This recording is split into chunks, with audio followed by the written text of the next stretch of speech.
Būkite pasveikinti, mėly futbolo sirgaliai. Šią gražią pavasario dieną, kovo 8-ąją, Top Sport 1 lyga pradeda savo ilgą kelionę. Jonaviečiai Barbos nepraranda, netgi praranda kamuolį, smūgis į vartus. Ojojojojoj, jau 17 minutė baiginėsi.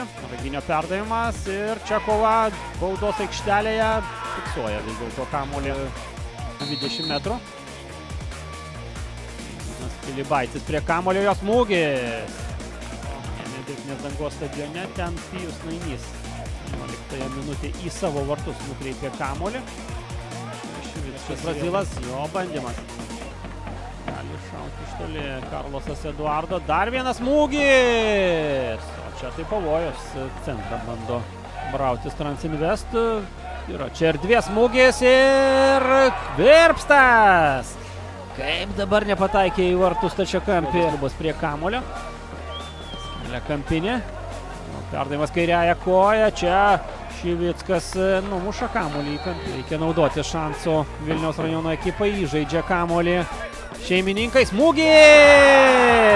Ir spurda kamuolys vartų tinkle.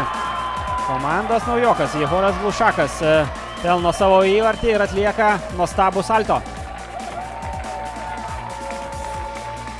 Na, idealiai išpildė šią standartinę situaciją Transinvest ekipa.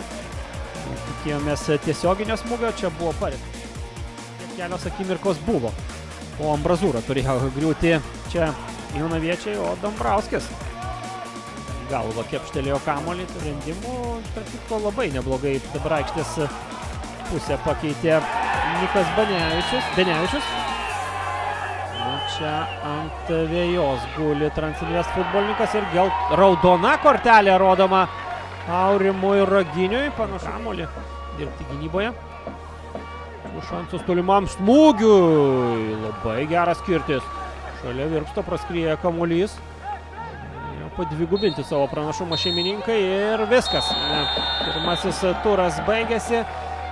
Vilniaus rajono Transinvest švenčia pergalę 1-0 prieš Jonavą.